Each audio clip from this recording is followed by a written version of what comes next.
속보, 이강인 향한 기성용의 한마디. 제가 감히 말하자면 이강인 향한 기라드 기성용의 한마디.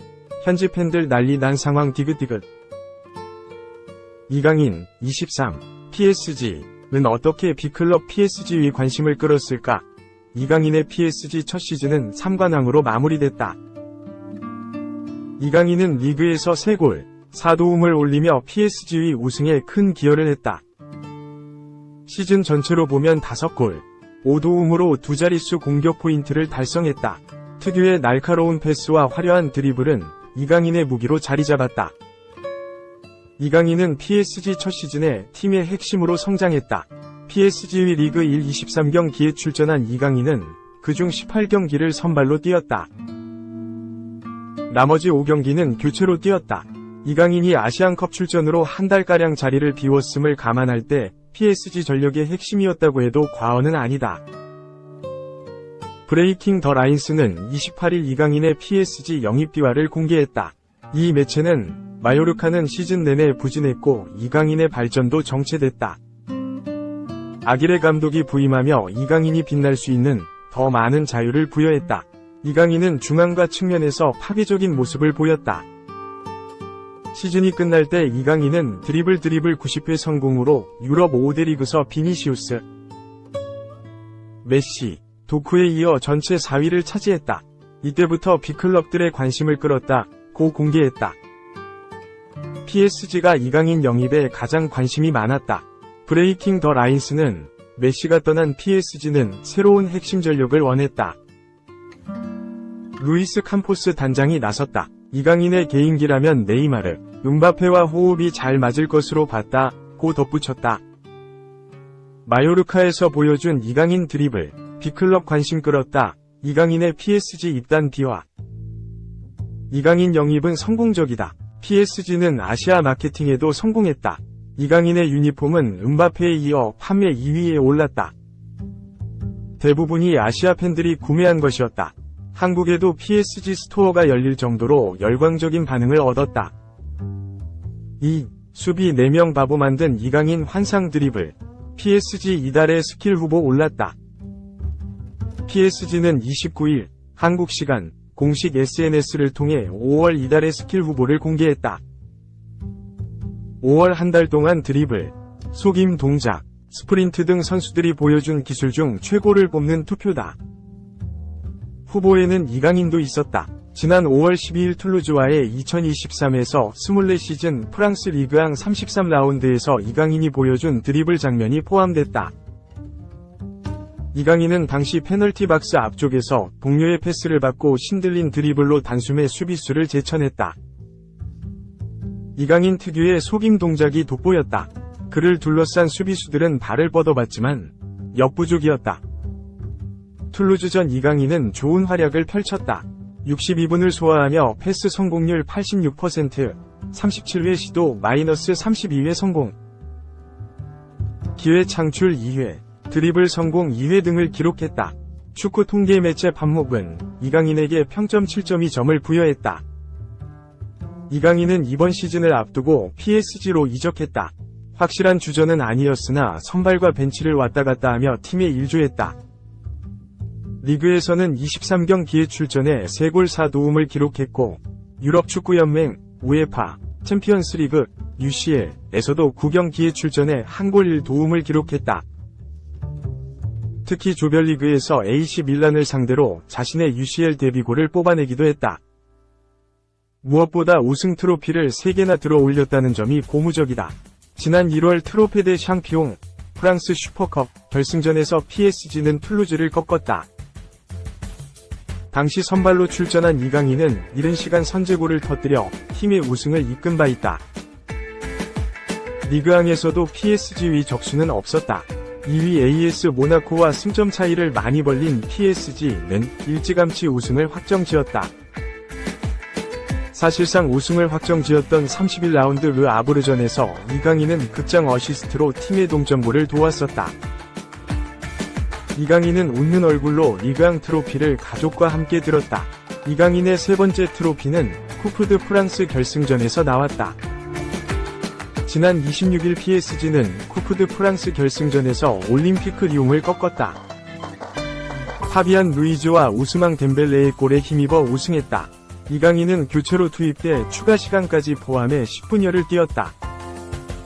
3. 기성용 선덜랜드행 적중 1타 기자, PSG. 나폴리 흡이차의 1481억 제한. 이탈리아 출신으로 유럽 축구 이적 시장에 능통한 잘루카 디 마르지오 기자는 28일 한국 시간 흡이차 크바라츠엘리아의 에이전트는 PSG의 제안을 확인했다 라고 보도했다. 디마르지오는 축구 팬들 사이에서 사실에 근접한 이탈리아 축구 소식들을 주로 보도해 신뢰도가 매우 높은 기자로 잘 알려져 있다. 지난 2013년엔 기성용이 잉글랜드 프리미어리그 스완지시티에서 선덜랜드로 임대 이적한다는 소식을 가장 빨리 보도하기도 했다. 또 디마르지오 아버지인 조아니 디마르지오가 1977년부터 1979년까지 나폴리 감독을 맡은 적이 있어 나폴리와 인연이 깊다. 그는 흡이차 크바라츠엘리아의 에이전트는 PSG의 제안을 확인했다 라며 이제 수력 여부를 결정하는 건 나폴리에 달려있다 라고 설명했다. 이어 PSG는 나폴리의 조지아 출신 흡이차를 타깃을 삼았으며 강력하고 구체적이고 실질적인 관심이다 라며 그들은 여름에 흡이차를 파리로 데려오기 위해 상당한 액수를 쏟아부을 준비가 돼 있다 라고 덧붙였다. 디마르지오 기자가 PSG가 흡이차를 노리고 있다고 주장한 배경은 흡이차의 에이전트 마무카 유겔리아의 발언에서 비롯됐다. 디마르지오에 의하면 유겔리아 에이전트는 가제타 델로 스포르트와의 인터뷰에서 흡이차에 대한 사우디아라비아의 관심은 사실이 아니다 라며 선수에 대한 PSG의 관심과 제한이 있지만 모든 건 나폴리와 구단 회장의 결정에 달려있다 라고 밝혔다. 이를 근거로 디마르지오는 킬리안 음바페가 자유계약으로 떠난 이후 PSG는 공격진을 강화하기 위해 이탈리아를 찾았다 라며 그들은 흡이차 영입을 위해 1억 유로, 약 1481억 원을 제시했다. 따라서 수락 여부를 결정하는 건 이제 나폴리에게 달려있다 라고 전했다. 조지아 윙어 흡이차는 지난 시즌 입단 동기인 김민재, 바이에른 뮌헨과 함께 나폴리에서 센세이셔널한 활약을 펼쳤다. 지난해 여름 고작 1,500만 유로, 약 215억 원에 영입된 흡이차는 같은 시기에 영입된 김민재처럼 합류하자마자 나폴리 핵심으로 활약하면서 팀을 이끌었다. 흡이차는 지난 시즌이 나폴리 데뷔 시즌이었음에도 모든 대회에서 43경기에 나와 14골 17도움을 기록하는 어마어마한 활약을 펼쳤다. 리그에서도 34경기 12골 13도움을 기록하면서 세리에 A 최고의 크랙 경기의 흐름을 뒤집을 수 있는 역량을 지닌 선수로 평가받았다. 흡이차 활약에 힘입어 나폴리는 33년 만에 세리에 A 우승을 거머쥐면서 리그 챔피언 자리에 올랐다. 흡이차도 세리에 A 도움왕에 올랐을 뿐만 아니라 세리에 A MVP로도 선정되면서 최고의 한 해를 보냈다. 흡이차는 세리에 A 올해의 수비수 김민재와 26골을 터뜨리며 리그 득점왕에 오른 빅터 오시멘과 함께 나폴리 우승 주역 3인방으로 꼽혔고 나폴리에서 보여준 활약상을 바탕으로 3명 모두 2023 발롱도르 최종 후보에 오르는 데 성공했다. 최종 투표 결과 김민재가 22위, 흡이차가 17위를 차지했다. 오시멘은 3명 중 가장 높은 8위에 올랐다. 이번 시즌은 팀 전체가 부진하면서 흡이차 경기력도 조금 떨어졌지만 그래도 이번 시즌 모든 대회에서 45경기 출전에 11골 9도움을 올려 공격 포인트 20개를 달성했다. 나이도 2001년생으로 젊어 오랜 시간 팀의 공격진을 이끌어줄 수 있다고 판단해 PSG는 흡이차 영입에 거액을 투자하기로 결정했다. PSG가 흡이차 영입을 추진하는 이유엔 세계 최고의 축구 스타 중 한 명인 킬리안 음바페의 이적이 큰 영향을 끼쳤다.